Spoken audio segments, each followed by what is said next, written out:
जय हिंद दोस्तों। पिछले वीडियो के अंतर्गत हमने भक्ति काव्य के संत काव्य की रचनाएं और सूफी काव्य की रचनाएं देखी थी।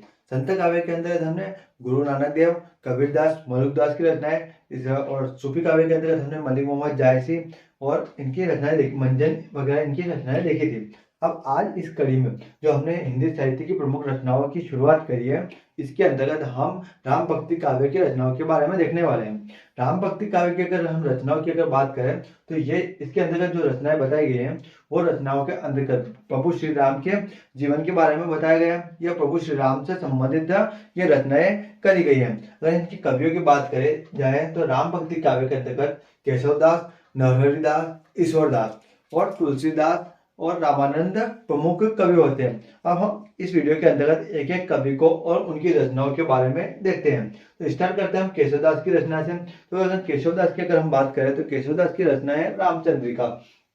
लेकिन हम केशवदास की अगर हम बात करते हैं तो केशवदास का जन्म कब होता है? 1555 ईस्वी में केशवदास का जन्म होता है। कहाँ पे होता है? तो ओरछा में होता है केशवदास का जन्म। ओरछा कहाँ पे? मध्य प्रदेश के अंदर।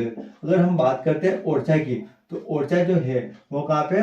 ओरछा कहाँ पे? बेतवा नदी के किनारे पर स्थित शहर है। बेतवा नदी के किनारे पर स्थित शहर है कौन सा? ओरछा। अगर हम बात करते हैं केशवदास की तो 1555 में इनका जन्म होता है ओरछा मध्य प्रदेश के अंतर्गत। अगर इनकी बात करें तो ये ओरछा नरेश के जो ओरछा नरेश होते हैं उनके दरबारी कवि हुआ करते थे।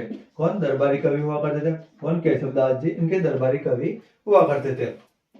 अगर बात करें इनकी तो केशवदास जी को जो अपने रामचंद्र शुक्ल होते हैं, रामचंद्र शुक्ल है, केशवदास जी को रामचंद्र शुक्ल द्वारा इसके द्वारा रामचंद्र शुक्ल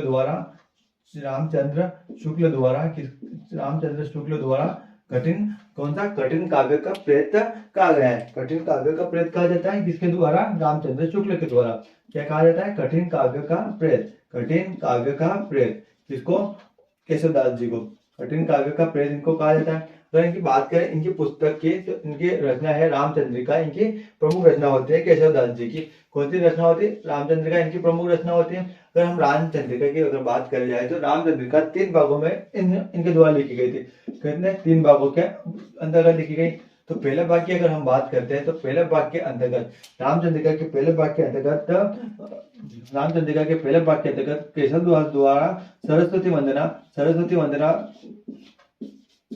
वंदना की गई है, जिसके अंतर्गत माता सरस्वती की महिमा के बारे में बताया गया है। तो दूसरे भाग की बात करें तो दूसरे भाग के अंतर्गत सवैया इनके अंतर्गत बताया गया है। इसमें जो भगवान श्री राम हुआ करते हैं, भगवान श्री राम, माता सीता और जब लक्ष्मण जी पंचवटी के अंतर्गत रहते हैं तो उसके अंतर्गत पंचवटी वर्णन है जो इसके दूसरे भाग के अंतर्गत आता है। उसके अगर तीसरे भाग की बात की जाए तो इसके तीसरे भाग के अंतर्गत प्रभु श्री राम के गुणों का वर्णन किया गया है। प्रभु श्री राम के गुणों का वर्णन इसके अंतर्गत किया गया है तीसरे भाग के अंतर्गत। किसके? केशवदास जी का जन्म की बात करें तो 1555 ईस्वी के अंतर्गत होता है। कहाँ पे होता है? ओरछा मध्य प्रदेश के अंतर्गत। कठिन काव्य का प्रेत किसे कहा जाता है? तो केशवदास जी को कहा जाता है। किसके द्वारा कहा गया? रामचंद्र शुक्ल के द्वारा। इनकी जो रचना है रामचंद्रिका उसके 3 भाग कौन से? सरस्वती वंदना, सवैया जिसके अंतर्गत पंचवटी वर्णन है और रामचंद्र के तीसरे भाग के अंतर्गत श्री राम के गुणों का वर्णन किया गया है। उसके बाद अगर हम बात करते हैं नरहरिदास की तो नरहरिदास जो कि अकबर के समकालीन हुआ करते हैं। किसकी बात करते हैं? नरहरिदास जी की। तो ये किसके? अकबर के समकालीन थे। किसके? अकबर के समकालीन थे। कौन? नरहरिदास अकबर के कौन थे? समकालीन थे। कौन थे? नरहरिदास। अगर इनकी बात करी जाए तो इनकी जो रचना है पौरुष रामायण जो कि ब्रज भाषा के अंतर्गत इसके ब्रज भाषा के अंतर्गत लिखी गई है। हिंदी भाषा के अंतर्गत ब्रज भाषा के अंतर्गत यह रचना लिखी गई है। उसके बाद अगर हम बात करते हैं ईश्वरदास जी की तो ईश्वरदास जी की जो प्रमुख पुस्तकें हैं कौन सी? अंगद पेज और भरत मिलाप इनकी 2 प्रमुख रचनाएं होती है। कौन से? अंगद पेज और भरत मिलाप की अगर बात करें तो इसके अंतर्गत भगवान श्री राम और उनके जो छोटे भाई होते हैं भरत, उनके मिलन का वर्णन किया गया है। किसके अंतर्गत? भरत मिलाप के अंतर्गत। किसके द्वारा? ईश्वरदास जी द्वारा। तो किसकी? केशवदास की पुस्तक रामचंद्रिका 3 भाग के अंतर्गत, नरहरिदास पौरुष रामायण जो ब्रज भाषा में लिखी गई, ईश्वरदास इनकी पुस्तक अंगद पेज और भरत मिलाप इनकी पुस्तक रचना होती है। उसके बाद अगर हम बात करते हैं राम भक्ति काव्य के प्रमुख कवि कौन थे? तुलसीदास जी। अगर तुलसीदास जी की हम बात करें तो तुलसीदास जी का जन्म होता है 1511 से लेकर 1623 तक इनका समय काल होता है। किसके अंतर्गत? 1511 से लगाकर कहाँ तक होता है इनका समय? 1623 तक, 1623 तक इनका समय काल होता है। जब बात करें तुलसीदास की तो तुलसीदास जी को वाल्मीकि का अवतार, किसका? वाल्मीकि का अवतार कहा जाता था। किसका? वाल्मीकि का अवतार किसको कहा जाता था? वाल्मीकि का अवतार किसको कहा जाता था? तुलसीदास जी को कहा जाता था वाल्मीकि अवतार। उसके बाद अगर हम बात करें इनकी तो इनको नाभादास द्वारा, किसके द्वारा? नाभादास द्वारा कालीकाल, किसके द्वारा? नाभादास द्वारा कालीकाल तथा ग्रियर्सन द्वारा इनको, किसको? ग्रियर्सन, जो ग्रियर्सन थे उनके द्वारा इनको क्या? लोकनायक की उपाधि दी गई थी। किसकी? लोकनायक की उपाधि दी गई थी। लोकनायक इसको तुलसीदास जी को लोकनायक की उपाधि दी गई थी। किसके द्वारा? ग्रियर्सन द्वारा। तो इनकी बात करें तो तुलसीदास जी भी नारायणी दास जी की तरह अकबर के समकालीन हुआ करते थे। इसके अकबर के समकालीन थे। अकबर के समकालीन, मुगल बादशाह अकबर के समकालीन कौन थे? तुलसीदास जी उनके समकालीन हुआ करते थे। इनकी बात करें इनकी पुस्तकों की, जो इनकी रचना है, तो इनकी अगर प्रमुख रचना की बात करें तो इनकी प्रमुख रचना है रामचरितमानस। अगर हम रामचरितमानस की अगर बात करें तो इसकी रचना होती है 1574 ईस्वी के अंतर्गत। 1574 ईस्वी के अंतर्गत रामचरितमानस की रचना होती है। रामचरितमानस के अगर खंड की बात करें तो इसके अंतर्गत कितने? सात खंड है। 7 खंड इसके अंतर्गत है। अगर पहले खंड की बात करें तो पहले खंड के अंतर्गत कौन सा? बाल कांड इसके अंतर्गत आता है। बाल कांड है ना। अगर बात करें 7वें खंड की तो 7वें खंड के अंतर्गत आता है सुंदरकांड। कौन सा? सुंदरकांड। पहले खंड में बाल कांड और दूसरे कांड में सुंदरकांड आता है इसके रामचरितमानस के अंतर्गत। उसके बाद अगर हम बात करें गीतावली की तो गीतावली इनकी पुस्तक जो थी वो की ब्रज भाषा के अंतर्गत लिखी गई थी। कौन सी? ब्रज भाषा के अंतर्गत लिखी गई थी। कौन सी? गीतावली।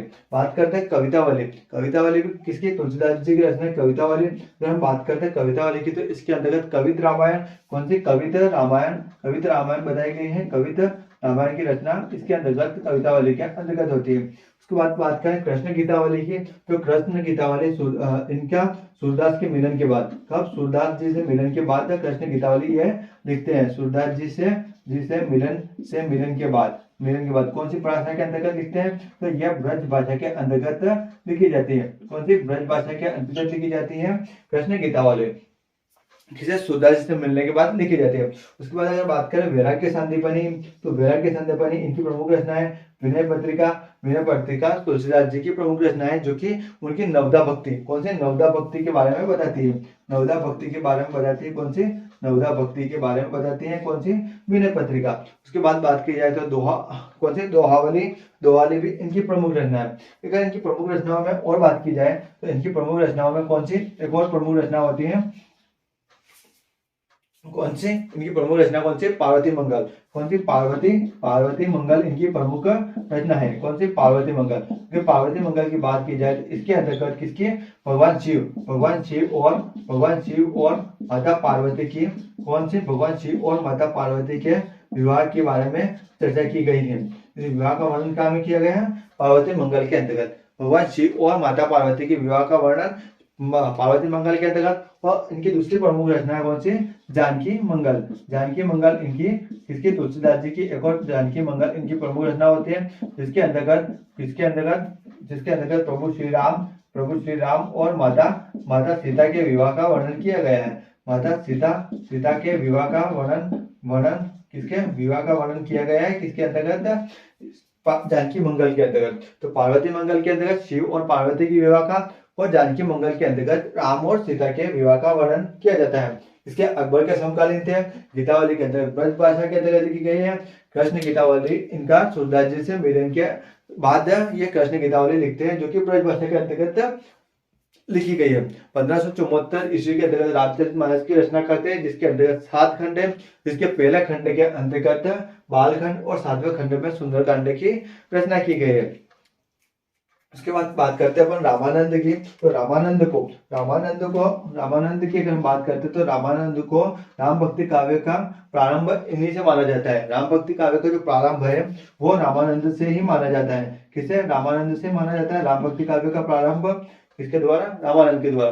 अगर इनकी अगर बात की जाए तो हजारी प्रसाद द्विवेदी द्वारा। इसके द्वारा हजारी प्रसाद द्विवेदी द्वारा इनको आकाश धर्म की उपाधि से नवाजा गया था। किसे? आकाश धर्म की उपाधि से इनको नवाजा जाता है रामानंद के किसके द्वारा? हजारी प्रसाद द्विवेदी। अगर इनकी रचना की अगर हम बात करते हैं तो इनकी रचना राम आरती। राम आरती की अगर हम बात करें तो राम आरती के अंतर्गत प्रभु श्री राम की आरती लिखी गई है। श्री राम की आरती लिखी गई है राम आरती के अंतर्गत। प्रभु श्री राम की आरती इसी के अंतर्गत लिखी जाती है रामानंद की रचना राम आरती के अंतर्गत।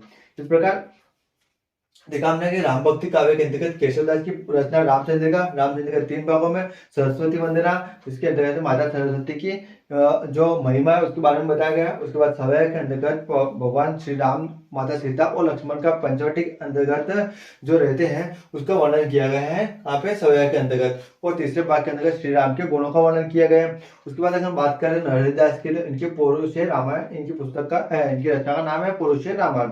उसके बाद अगर बात करते हैं ईश्वरदास की, तो ईश्वरदास की अंगद पेज कौन से? ईश्वरदास की अंगद पेज कौन से? अंगद पेज और भरत मिलाप इनकी रचनाओं का नाम है। उसके बाद अगर हम बात करते हैं तुलसीदास जी की, तो तुलसीदास जी के अंतर्गत तुलसीदास जी की प्रमुख रचना रामचरितमानस, गीतावली, कवितावली, कृष्ण गीतावली, वैराग्य संदीपनी। कौन सी? रामचरितमानस, गीतावली, कवितावली, कृष्ण गीतावली, वैराग्य संदीपनी, दोहावली और विनय पत्रिका इनकी प्रमुख रचना है। इनकी अन्य 2 प्रमुख रचनाओं के बारे में देखेंगे तो पार्वती मंगल, जिसके अंतर्गत माता पार्वती के विवाह की और भगवान शिव के विवाह का वर्णन किया गया है। उसके बाद अगर जानकी मंगल की अगर बात करते हैं तो उसके अंतर्गत प्रभु श्री राम और माता सीता के विवाह का वर्णन किया जाता है। अगर हम बात करते हैं राम भक्ति काव्य के प्रारंभ की, तो वो रामानंद से स्टार्ट होता है। कहाँ से? रामानंद से शुरू होता है इसका प्रारंभ, जिनको आकाश धर्म की उपाधि से नवाजा गया था। किसके द्वारा? हजारी प्रसाद द्विवेदी के द्वारा। अगर इनकी रचना की अगर हम बात करते हैं तो इनकी रचना कौन सी? राम आरती, जिसके अंतर्गत प्रभु श्री राम की आरती के बारे में बताया गया है। उसके बाद अगर हम इसकी बात करते हैं केशवदास जी की, तो केशवदास जी और भी अन्य प्रमुख रचनाएं होती हैं, जैसे रसिक प्रिया हो गई, कवि प्रिया हो गई, वीर सिंह दीक्षित चरित्र की जो रचना है वो इनकी प्रमुख रचनाओं के अंतर्गत आती है ना? किसके अंतर्गत? केशवदास के अंतर्गत। तो इस प्रकार हमने देखा क्या आपने राम भक्ति काव्य की प्रमुख रचनाओं के बारे में। अब मिलते हैं नेक्स्ट क्लास के अंतर्गत कृष्ण भक्ति काव्य की रचनाओं के साथ। तब तक के लिए जय हिंद, जय भारत।